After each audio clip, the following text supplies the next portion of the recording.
This week, Meta, TikTok and YouTube face a landmark trial in LA over claims their platforms contribute to youth mental health issues as a 19-year-old woman seeks to hold them accountable for alleged addiction and its effects. For more, let's head to Queensland. We're joined by Dr. Karen Sutherland from the University of the Sunshine Coast. What are these allegations about against Meta, TikTok and YouTube?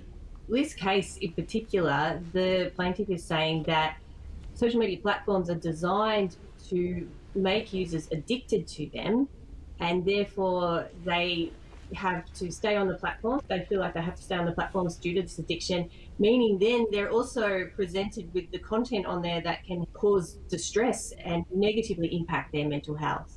So I think in this case, they're not just focusing on the content per se, but they're looking at the features of social media platforms that cause this addiction.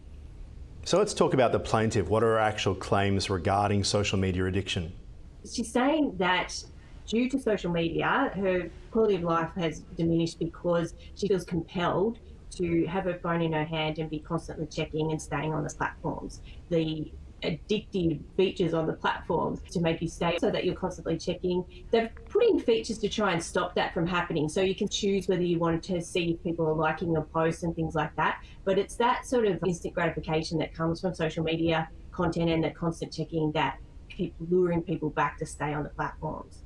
It's a fascinating concept, and that legal term. For example, after a mass shooting, could people sue the gun company and blame them for access to it? And if someone had pre-existing mental health conditions and constantly checking platforms, did it make it worse, or did they constantly check the platforms because of the mental health?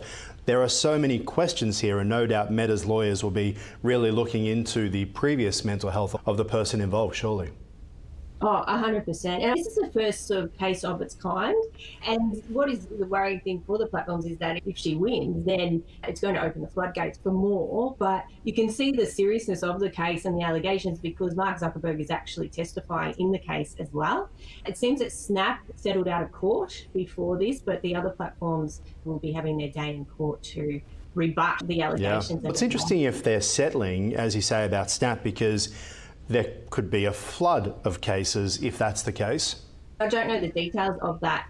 I'd be interested to see how they're going to do it, whether they're really going to dissect the different features of each platform and show how they are addictive.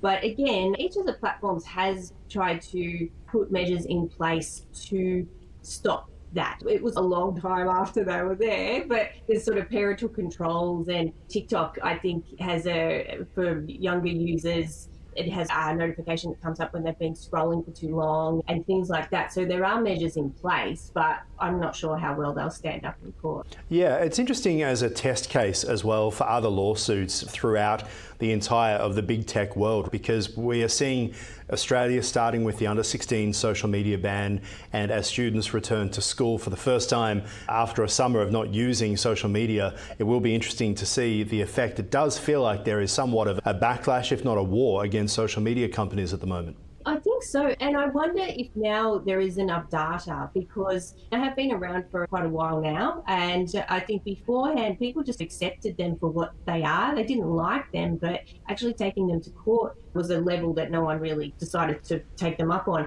But I think now with the social media ban, there are other countries now looking to do the same thing, and it has made people question or even maybe have the courage to finally stand up and hold these social media platforms to account. All right, let's move on, because in a global shift spurred by artificial intelligence, the UK facing significant job losses, Australia balancing optimism with caution in its AI adoption as well, highlighting stark contrasts in the labour market's evolving landscape. There is so much obviously happening here when we talk about the market and AI, and some governments saying, look, needs to happen, things are going to happen. I look at it from the perspective of the Industrial Revolution began in the 1700s, but it never truly ended. It just keeps evolving, and this is another part of that evolution. Yeah, I totally agree. And so this was a study of 935 companies from a range of countries.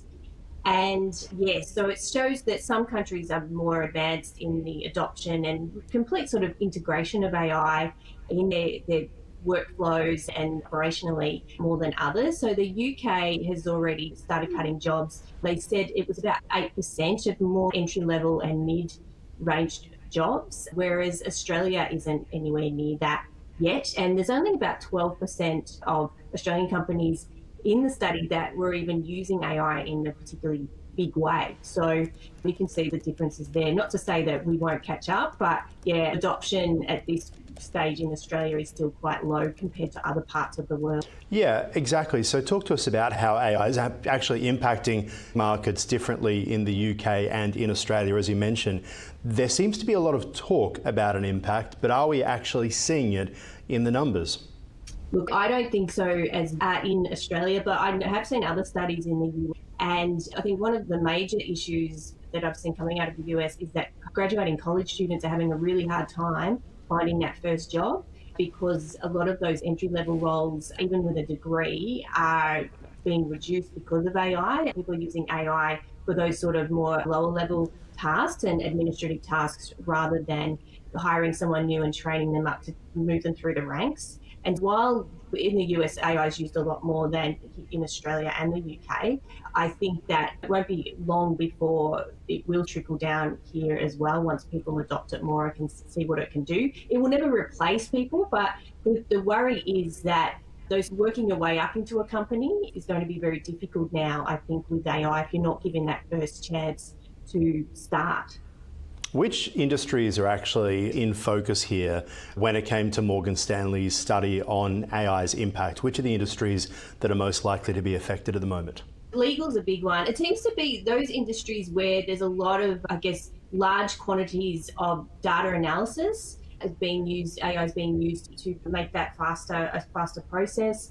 When there's a need for a lot of personalization and customization at scale, AI is being used for that as well. What I'm finding in the communication industry, so strategic comms, it's very slow and people are still a bit hesitant to use it in a big way.